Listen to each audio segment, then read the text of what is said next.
We will call the committee of the whole meeting to order for April the 28th. Can I get a motion, please? The agenda for the April 28th, 2020 committee of the whole meeting be adopted with the addition of G1 council meetings during COVID-19. So Councillor Bevan will make that motion. Any questions, comments, or concerns? No. Hearing none, all those in favor? Motion carried. Before we move on, just for those watching at home, you might not be able to see on camera, but I want to make this very clear. We have way more than 6 feet distance between all of us here. The cameras don't necessarily show that. And we have Councillor Curry that is participating from home as she works at the healthcare center. Can I get a motion, please, that the minutes of the April 14th, 2020 committee of the whole meeting be adopted as presented? Councillor Wilkinson will make that motion. Any questions, comments, or concerns? I'll call the question first to Councillor Curry. Are you in favor? Oh, I just raised my hand for you guys with the little tool. Oh, okay. All those members in favor? Motion carried. We have no delegations, no reports from the executive office or infrastructure and planning, but we do have corporate services here to talk about the 2020 mill rate distribution. And we have Michael Passy with us. Welcome, Michael, our Director of Corporate Services. Well, not that big and important. Just the corporate service manager. Okay, there we go. So you have the memo today is about our mill rate. We just set it next week. We'll do generate the tax forms to send out and the tax notices to send out to residents. So this week, though, or tonight, we have to discuss it because through the COVID-related savings that were coming up, some of it going to be allocated to different spots to assist in a tax revenues and a tax list for people who pay them.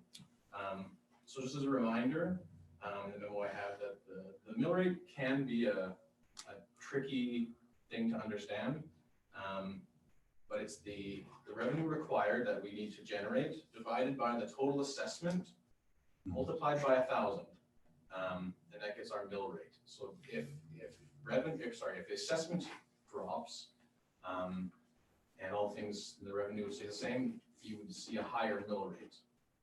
If the assessment were to rise and stay the same, then you would see your mill rate drop. So for the town of Edson, the total taxable assessment decreased by about $35 million this year, and the majority of that, about 33 million of it, was residential assessment. So with that, the residential assessment will see, the residential mill rate would see a greater change than what the non-residential mill rate would see. Any questions on that part first? Any questions on assessments? Councillor Swanson. Do you have a rough, through the chair, do you have a rough idea what percentage that decrease was of our assessment? I don't know if I have it on here, but I would have it. What was that? On the spreadsheet on the spot. But, let's see.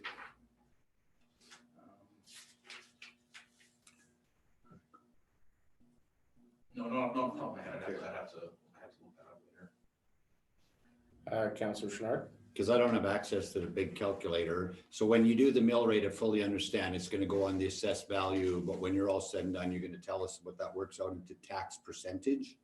Yeah, so we will tell you, well, you'll tell us what the mill rate you would like to see, and then we will set that, and then we will base all the calculations on that to generate the tax notices. But following there is a chart that came with a memo of how it could potentially be allocated to see those savings, or if it was just to be set forth as it would normally do to the same distribution, then that is there as well, so that you can compare to that. So to Michael, so what is the normal ratio? I believe it's 2.9 to 1, non-res to res. Yeah, it's roughly that. Usually the industry priorities, it's seeking to have an assessment difference of about 65 to 35, and the balance of the distribution between the two generally follows along those lines, to about a 3 to 1, so 0.9 to 1 to around that area. It can change depending on what assessment is, how much assessment is in each class. So as the residential decreases and the non-residential staying the same, it ends up being just a slightly different and not as commonly across both because only one of them changed drastically. So then I'll draw your attention to the chart that came along with the memo. I'll put it here on the screen.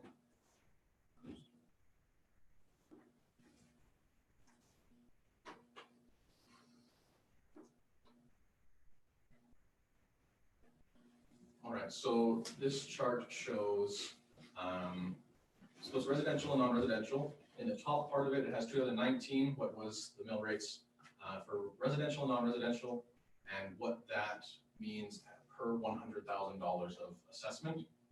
The second line is the budget that was passed in December. Those would be the mill rates that would have been if we just allocated the mill rates and the distribution of that as we normally do.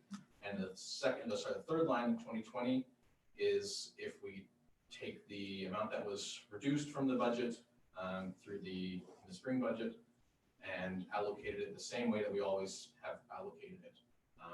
And then following that, there's the bolder line, and below that is splitting those savings across residential or non-residential. So that very first line, 2020 0/100 would be if those savings were applied completely to non-residential and 0 to residential, and then 20/80 split, 40/60 split, 50/50 split, 60/40, 80/20, and then finally all of it going to residential and none of it going to non-residential. And so those are some options for council to discuss and how they would like to see that split done. Just one reminder is that there is in the budget that was passed, $100 credit towards residential utility bills, which if you take for example, that 2020 line of the original one, sorry, not the original, there's too many 2020s in there. That third line, 2020, the difference to the difference of 2019, that $14.69, to get the average household, which we have historically used as the average home being assessed at $350,000. We've taken that, say $15 multiplied by 3.5, so 55, 56, 57, or sorry, yeah, 55-ish dollars would be what they would be seeing an increase in their taxes from 2019 to 2020. I hope that's not too convoluted. All right, I'll open the floor to questions. I'm clear. I don't know if everybody else is. Well, I'm Councillor, definitely not clear. Councillor Chenard. Okay, just so I can understand and do this. So right now our tax is split about 65% res versus 35 non-res. Am I No. right on the numbers? Just like working out approximately those kind of numbers? That is what the assessment is at. Right. The taxes would be not quite that. I don't have. So is it closer to 70-30? I'm just trying to calculate out for the questions. That way, how much are non-res? Because we don't have a lot of non-res. That's part of the problem in our town. I mean, you can only tax so much, but we don't have a lot of big businesses in town. Go ahead, CO Derricotte. Yeah, so I'm sorry, just clarify the last part of the question. What I'm looking at is like when we say the split when we're collecting, so it would be 75 or 65% residential and 35 non-res, because I know like our split we're charging is 3-to-1, but what is the actual percentage of business non-res versus res? You're talking in regards to assessments? Yes, the assessed Thank value. you. So I think I can clarify that a little bit, and then Mike has something to add to that. So the objective in the strategic priorities is 65-35. We have typically been just below that at something like 67-33.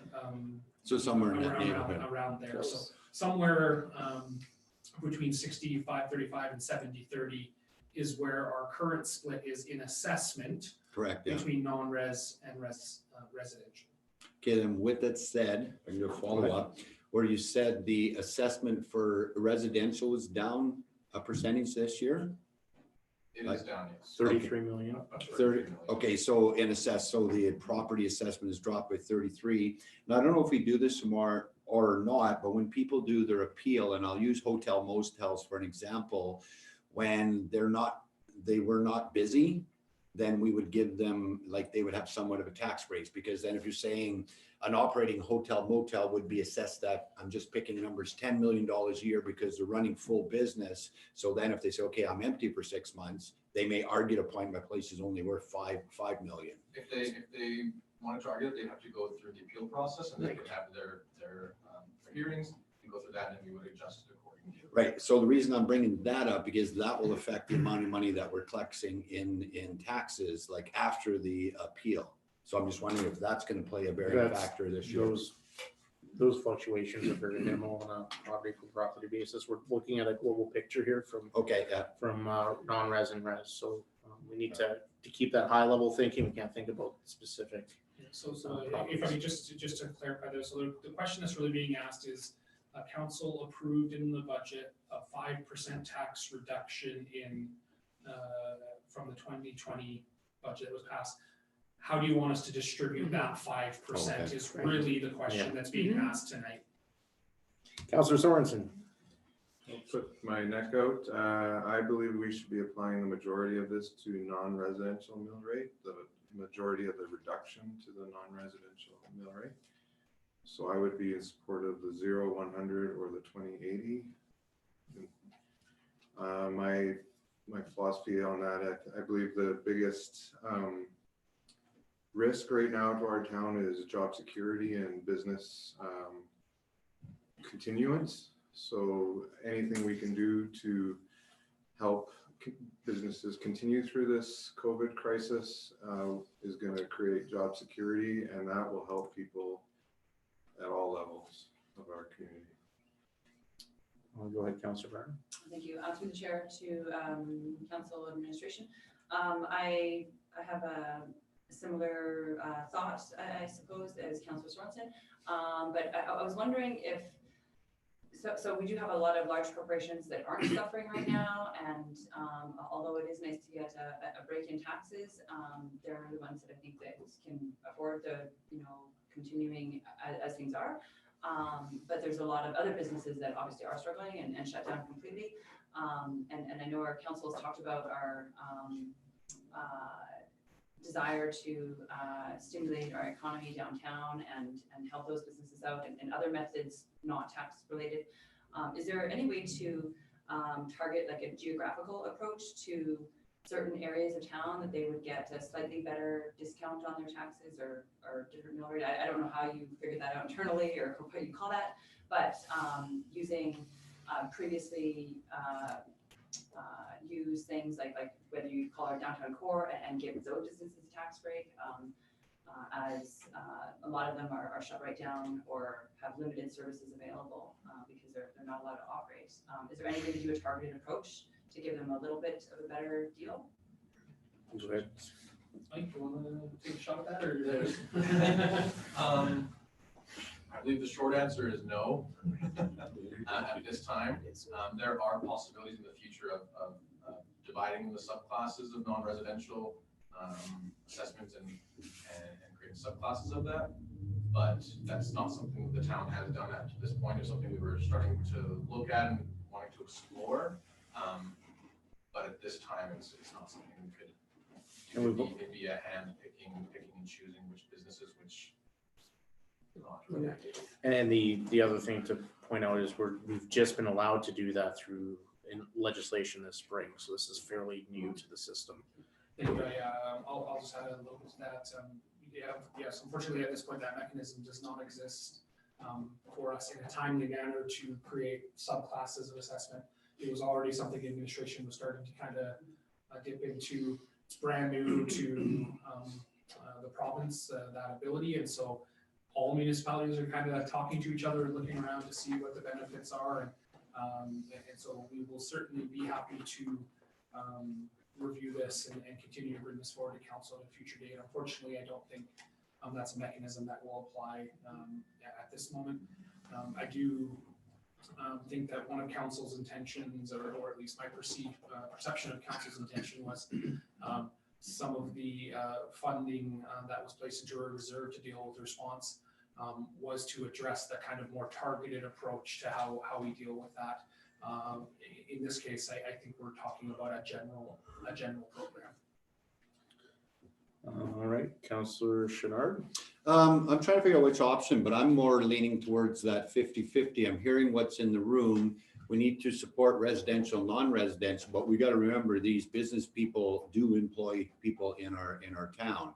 So if we could do an equal split with the savings and give to both, because in a lot of cases, even the 5% isn't going to be a huge dollar thing, but I'm more of the perception. So when things start going again, people will look at our town and say, you know what, the town of Edson, they, during these times, gave tax breaks. So an incentive, someone's going to come start up a business and may look through this and say, hey, you know what, when they fell on hard times, Edson gave everyone a fair tax break. So I don't know if 50-50 or 60-40, because on the percentage that we tax on.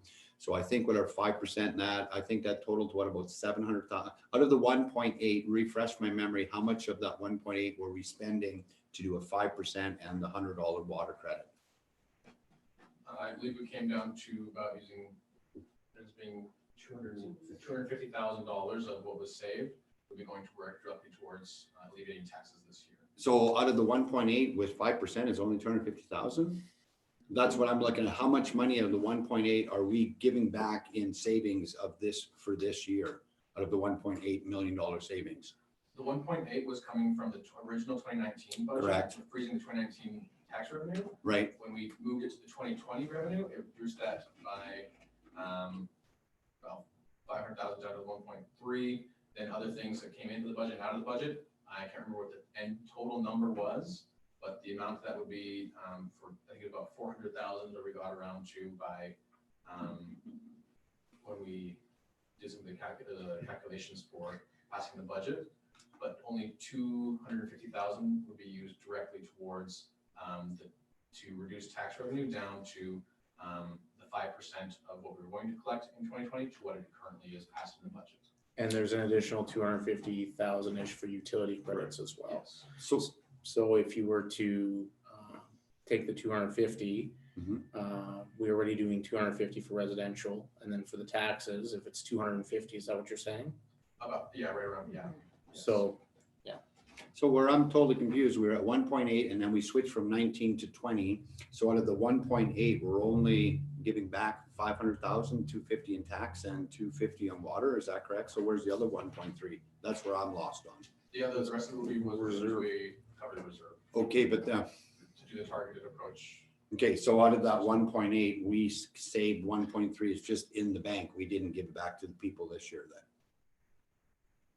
that's going to be used. This was discussed last week. No, I totally agree. I'm just refreshing my Going to memory. reserve so we can have programs in place, and we don't know if we're actually going to be able to collect that money because of tax arrears. this Right, year. but that's where I'm bringing it up. Like we originally talked at 1.8 and I voted with the group, but I had talked against it prior, but in the vote, I voted like we're giving some back. But I'm looking at for the next 2 years. So we have 1.3 million left from 2019 budget. So when we look at next year's budget, if we're still struggling, we have that much more money that we can help people. Yeah. Because I'm looking at if you're helping a sinking ship, so you put this money in $1.3 million to save one individual business or a select group, I think we need to fairly, because where I don't like to comment where people are pointing some businesses are doing better than others.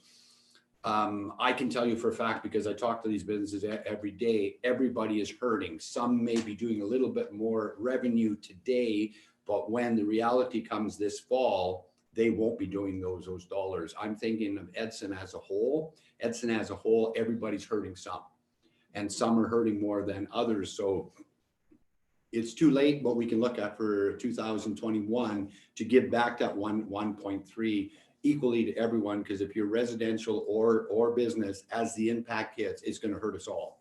So I don't want to see us saving a whole bunch of money to put together some programs for some sinking ship. I like the idea, and I hope when we do next year's, we can say, hey, we got 1.3 left from 2019. So what's your tax split? What would you I prefer? said virtually 50-50 is what I'm looking at. Okay. If that's the fairest, or maybe it's 60-40, I want to make sure we all get equal amounts to each business in the correct percentage. And just a point of clarification, residential is already getting a break with a $100 utility credit, which is a $250,000 infusion back to residential utility consumers. Any other comments, questions? Councillor Byer? Through the chair to council, I would be in favor of a 20-80 split. Okay. Councillor Curry, Councillor Bevan, Councillor Wilkinson, any thoughts? Councillor Curry? Oh, there's a little something. Hi, can you hear me? I would also be in favor of the 80-20 split, knowing that that $100 credit is definitely more impactful for the residential than the non-residential. So I would be in support of the 80-20 towards the non-residential. Okay, so you're actually saying 2080. Yes. Okay, thank you. 20 for residential, 80 for non-residential. There you go. That's what I wanted clarification. All right, thank you. Councillor Wilkinson, Councillor Bever, any thoughts on that? No, I'm in favor of the 20-80 split in that. I think, going forward, like I said, we did give them another $100 and that goes a long ways to that. So I'm comfortable with the 20-80. I like the 50-50. I mentioned that before. I thought it should be even right across, and not everyone is benefiting from the utility bill.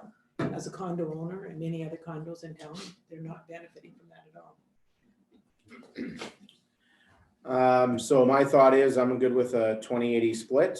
I think that is a way to go for most residential. It's not, as you say, it's not going to be everybody. That's going to be far more impactful.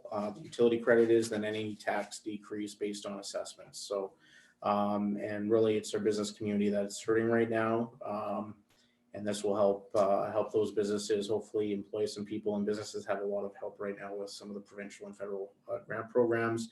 And then as we go through this process, I think we have a lot of flexibility to create programs or look at other breaks moving into 2021, moving forward. So just looking here on the spreadsheet. So originally, with the original 2020 budget for a residential consumer, they would have been looking at a $27.73 increase per $100,000 in assessment compared to 2019. With the 20-80 split, that brings that down to $21.96. That's correct. From 2019. From 2019. From 2019, yes. To the original 2020 budget that was passed, it actually decreases by $5.77. So, Councillor Chenard, do you have something you add? Yes, just clarification. The 20-80 went 80-20. The 20-80 you guys are talking about is 20 for res and 80 for non-res? That is correct. Okay, I just want clarification. Yeah. All right. Any other questions, comments, or concerns? Hearing none, all those in favor? We don't vote. Oh yeah, I guess we're on the council meeting. Chair, Right. tell your. See, this is. Point of order, Mr. Yeah. I'll go take Clear it. majority. Okay, So so I think Majority is- if I may, what we've heard is that there's a preference for the 20-80 Yeah. residential, non-residential. And I think that's enough direction for us to move forward, and we'll prepare for bringing forward the mill rate bylaw to the next council meeting. and just because this is part of the conversation, the $100 utility credit, and then when is that gonna be put into place? Is there gonna be something coming back to council, or is that gonna be for this month? Thank you. I don't think we're intending to put that on this month, Sarah, is that correct? Yes, it's Yeah. going on tonight. Yeah. So that would help right now with people that might be struggling with cash flow. Councillor Chenard? Just a clarification. So if we go with the 20, so an average household of 350,000, how much savings would that be for each house approximately per year? Because I can't figure out which one of these 2020s is 80-40. Or 80/20? 2080, that will be an increase of taxes for a house of $350,000. Be an increase of taxes of $76. There'll be a $100 bill of credit, so credit of $25 with the two things in. Based on 2019. That's based on. Okay, then I'm gonna so for an average business, what would their savings be if we go to 80? So let's say an average $100,000 bill, 100,000, they're $1 million businesses. Just from the chart, if you. Yes, I'm just trying to figure out which one is right there, 80/20. It's bigger, I can see it. Okay, so every business. So, okay, so an average $1 million business? $280.49 Is it? from 2019, yeah. We should have spent the other 1.3. Yeah. And it wouldn't have made that much more. It would have been 500. Okay, but thank you for clarification. So, but to be clear, it all depends. Every business is different, especially on the non-residential side. So assessments fluctuate greatly. So one business is worth 200,000, the next is worth 20 million. So, all right. Community protective services, we have nothing. Information items, none. Sundry items. I'm getting low, so I don't know what that is. Yeah, thank you. Go ahead. Through the chair, I don't have too much to add. I know this was just added yesterday. As we have been able to catch our breath a little bit as the pace of protocol changes has slowed down in the last little while. The administration just felt it was prudent to just refresh this conversation with council in terms of how we conduct the business of council moving forward. There's some information I believe that was added here that included 20 or 30 or so other municipalities and some of their protocols. And really just wanted to ensure that council just had an opportunity to set a process that they felt completely comfortable with and that met the needs of what is, again, just a really unique time and really unique situation. Okay, Councilor Wilkinson. I really appreciate you, as our mayor, have given us the option to do either or, and I appreciate that very much. I personally have never ever cared for meetings online, so I do appreciate being able to come here. Councilor Sorensen. Through the chair to council, I have no fears of changing our meeting process. I have two concerns with the going entirely virtual. One is that I do not want to delay or slow down our decision making during this time. I think council is critically important right now. All three levels of government are critically important right now to continue with their decision making and continue on as much as possible. And my second concern is that I do not want to miss in-camera discussions. So if we can just determine a process where we can continue on a healthy rate and we can continue with in-camera discussions virtually, then I would be in support of lots of different changes. All right, thank you. Any other comments, questions, concerns? No, I found it.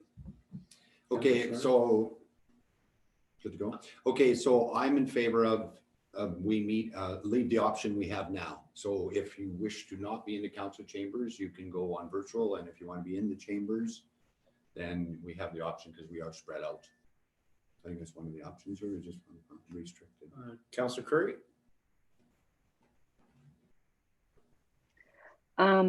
My only concern about it is the inability to be in the in-camera sessions. For everyone's safety in the room, I choose not to be there because I unfortunately don't have a choice and I am interacting with hundreds of people on a daily basis. So for everyone else's safety, I do not attend. And so I do have some concerns about not being able to participate in the in-camera sessions. And I do have some concerns about we are practicing good social distancing, but also recognizing that the entire crew is there, that if anything unfortunately were to happen, the risk associated with that. Thank you, Councilor Curry. CEO Derpa. Thank you. So for the virtual meeting protocol, that is currently just a resolution of council that was made. And changes to that are simply another resolution away.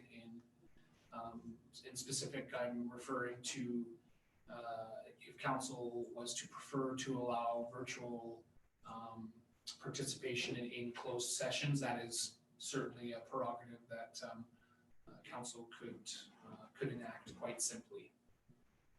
All right, thank you. Councilor Bevan? Through the chair.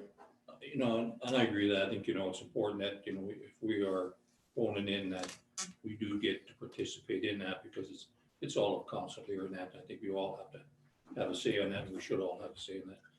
But I also think too that meetings are important, but if we only got one or two things on our agenda here, I don't see any problem with putting them onto another agenda so we have a full agenda instead of coming in for one item or two item and that. If it's not really all that important, I know everything's important, but we're not in a panic, is the bottom line. So, I mean, we go down 2 meetings in the summer months, miss a meeting here or there coming up, and we put everything onto a nice agenda where it's gonna take us a couple of hours or 2.5 hours. I'd rather see it that way instead of just coming in for 2 items. So, unless you want to speak, well, okay. Did you speak already? No, this, okay, Councilor. Through the chair to administration and council, I also would have concern that anybody that's doing it virtually is unable at the current time to participate in in-camera meetings. I think that that's a really valuable thing for all of us to have the input from all of council as well during those sessions. And I do have some concerns that if there are things that, you know, if administration is catching their breath a little bit on this and there are opportunities to have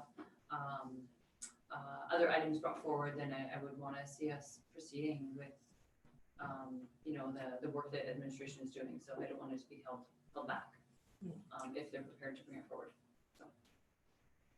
Okay, so my thoughts are, I think we need a resolution brought forward to council to include in-camera sessions remotely. I think that's one of the challenges is that I don't think it's fair that if you can meet remotely that you can't do that for an in-camera session. We have cities the size of St. Albert that are meeting completely virtually, and obviously they should have some sort of in-camera items that they must be discussing. So I would like to see that change made.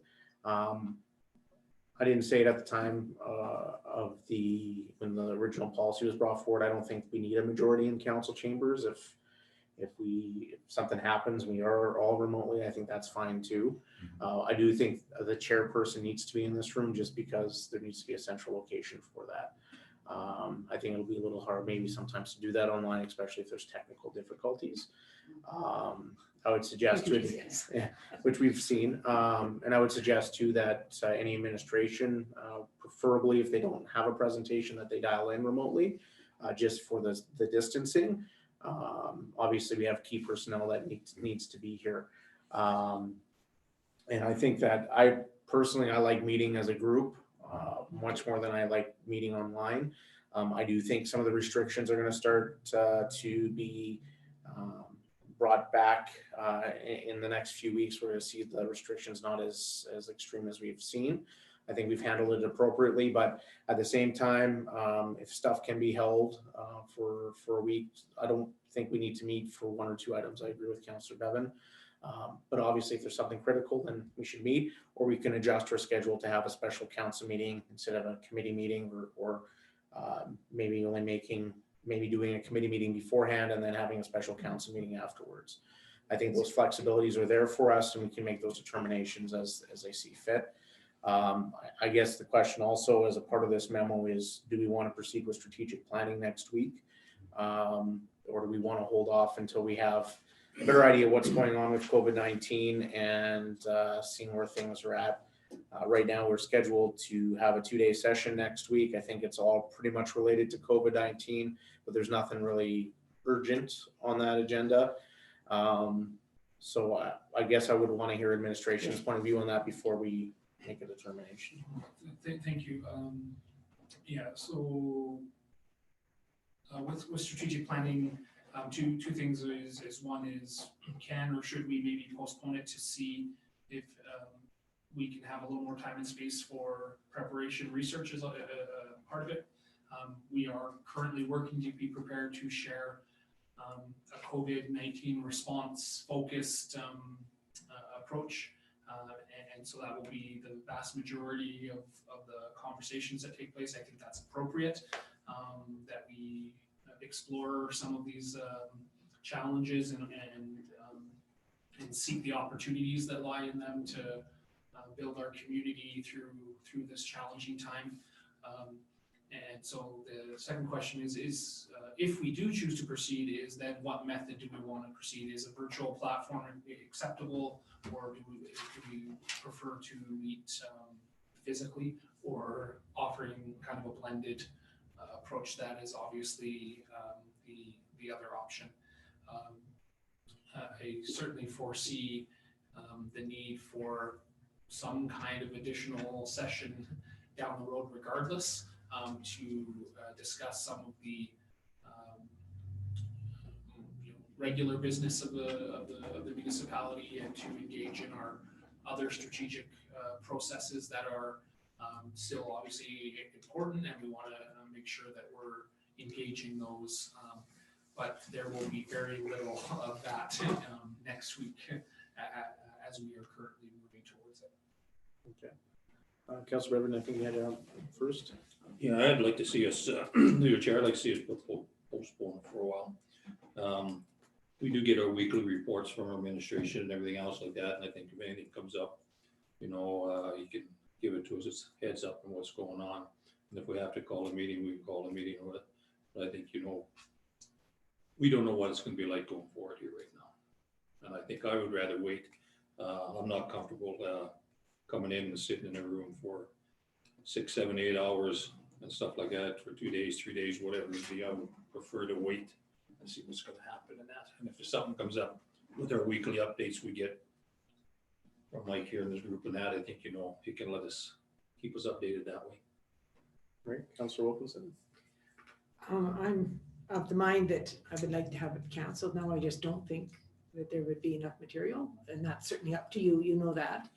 And if you do need us at any time, could you not just call a meeting, and like we met here earlier for FCSS, for instance, and just meet here? We don't have to make other arrangements, and just have people come and present to us, or even portions of our strategic plan each time before a meeting, like just try to work it out that way if we could.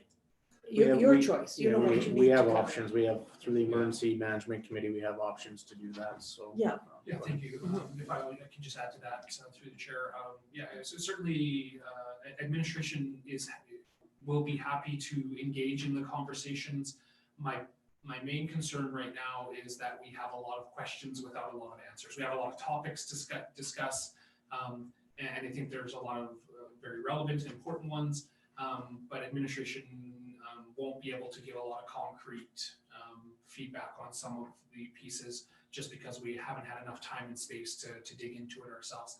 Some of that conversation can still be really, really important in terms of philosophically kind of pointing us in the right direction. And so I don't want to say that there will be, there's still value in that conversation. It just will look and feel different, I think.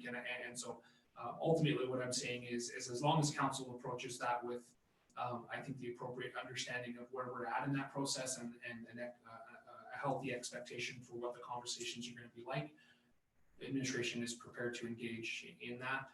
A month from now, do I think we'd be much better positioned to engage in a more detailed conversation where we can better approach actionable pieces and define strategic processes? Yes, I do think that, but we will obviously work at the discretion of council in this process. Thank you. And Councilor Sorensen and Councilor Sharp. Through the chair to council, I guess I have no problem delaying this next scheduled date for a month or two down the line, and even breaking it up into part 1 and part 2. That makes a lot of sense to me. But there are things that we need to talk about that we need to talk about regardless of what happens to COVID-19. So let's have those discussions now. Let's talk about, there's lots we can talk about. And there's no point in delaying those discussions in my mind. So I'm flexible. I think a lot of our schedules are open now, so. Yeah. So. Okay. Councillor Shadord and then Councillor Curry. I totally agree on delay it, and I more the idea of following the province's scheduling, not till after August 31st, early fall. And with it said, because we're going into so many unknowns, and I agree there's certain topics, so some of the important topics we think that need to be talked about has nothing to do with COVID-19. We could discuss during committee of the holes, but simply because we're going into so many unknowns, the closer we do it towards the fall, the better, to have a lot of questions answered on finances, etc. So that's my feeling on it. Councillor Curry, I see your blue hand is up. Oh, it's blue. Interesting. I would also be in favor of delaying it, just so that when we do meet, that we do have answers, because I know that that's sometimes frustrating for both us and for administration, when we're asking a lot of questions that you guys just haven't had the time to focus on, which is very fair in the current situation. I would not be in favor of delaying it all the way to September. I think we do have some things that need to get rolling sooner than that, but I would be in favor of delaying it a month or so. Mayor, may I suggest tentatively that we could target the space that FCM was going to happen? I know some of you have already good would idea. have already had that in your schedule. That's about another month. I think administratively we would be comfortable that would get us to a place where we could really prepare to get council the right kind of information, and I do think we are going to be in a space where this may be more than one kind of session. The items that we are interested in working on that are independent of COVID-19, and then also we do have a lot of COVID-19 related response work to do, and so administration can work on proposing an alternative method for carrying on with that more regular activity as well. And whether that takes place over the course of a number of committee meetings, or it's another couple of day session, or something like that. The other reason I feel more comfortable with waiting for an additional month is I do believe we're going to see some easing of the restrictions that will make it logistically a lot more comfortable to get us together comfortably with the key people, hopefully all together in the same space.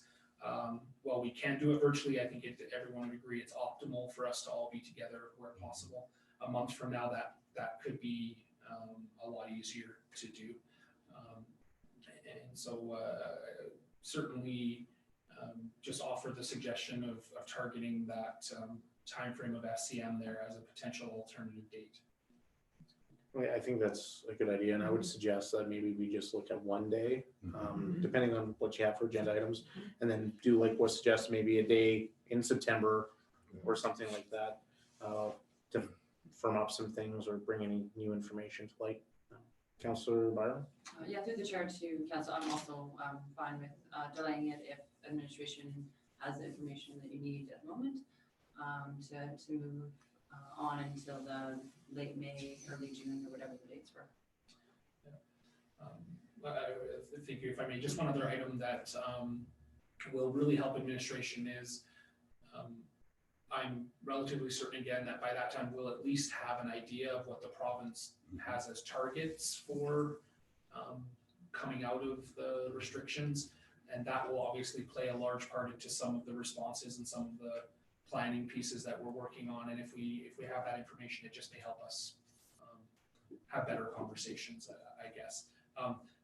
This is it's just a little awkward, is I think for all of us.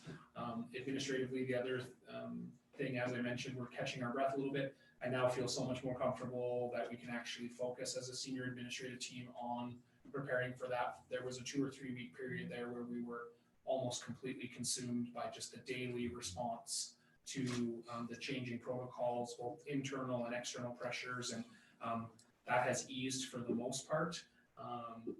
And so I feel much more comfortable, as I said, that we'll be able to get you some information if we have just a little bit more time and space. All right, thank you. Anything new? I think we're all good there. Thank you, Mike and administration for that. Questions from media and Sorry, public? Jim, Mayor, just before we move on, so I understood there, just to capture that you would like to see a resolution expanding the virtual participation to include closed sessions. And target at least some portion of that FCM schedule for some strategic planning work. And I also would like to see, and this is just me and council, please weigh in here, also that the majority of council does not need to be in council chambers to have that meeting, but the chair should still be in council chambers. We can happily prepare a few potential tweaks to that protocol. Okay. Thank you, Councillor Schnarr. You want me to weigh in? I think we need to leave it optional. So if you choose not to be in the room, don't. But if you want to be in a room, we should be. So not, I don't like the idea that we're saying, hey, we only want 3 or 4. I don't want to force anyone out of the room. I like the option. If you feel comfortable in the room, by all means. But if you want to be in a room, I never want people to think, well, I shouldn't be here. Sure. Also, when you're making a resolution about chair, just for instance, that your mayor was ill and your deputy mayor was ill, just what accommodations would be made, I think probably would be in the resolution, would it not? Through the chair, that is addressed in the procedural bylaw. There is a process in place. Oh, okay. If the mayor and or deputy mayor are both absent, Okay. there is a process for appointing the chair in that instance. Okay, good. Because I mean, it could happen and there is a chance we could be ill. Just a point of clarification, what I'm saying is that we don't need majority in this room and we don't need the majority online. Fully There's understand what you're saying. completely I actually think flexible. what the mayor's Yeah, just suggesting, if anything, it Yes. increases the flexibility for Yeah. people to Yes. make their own personal choice. Right. All So right. if you're just saying that, it's just the option. Shush, You're not cheering, you're speaking to the chair. you're done, you're done, you're done. Okay, motion for adjournment. Which one you guys doing? I put both hands. Sorry, you're out of order. Questions from media and public regarding items from this committee of the whole meeting. Anything through email? No, nothing, Kayla. If anybody has questions, you can email civiccenter@edson.ca. Now I will take a motion for adjournment. Councillor Schnarr, make that motion. Any questions, comments, or concerns? Councillor Curry, are you in favor? Put your little hand up. No. In favor? All those in the room in favor? Motion carried.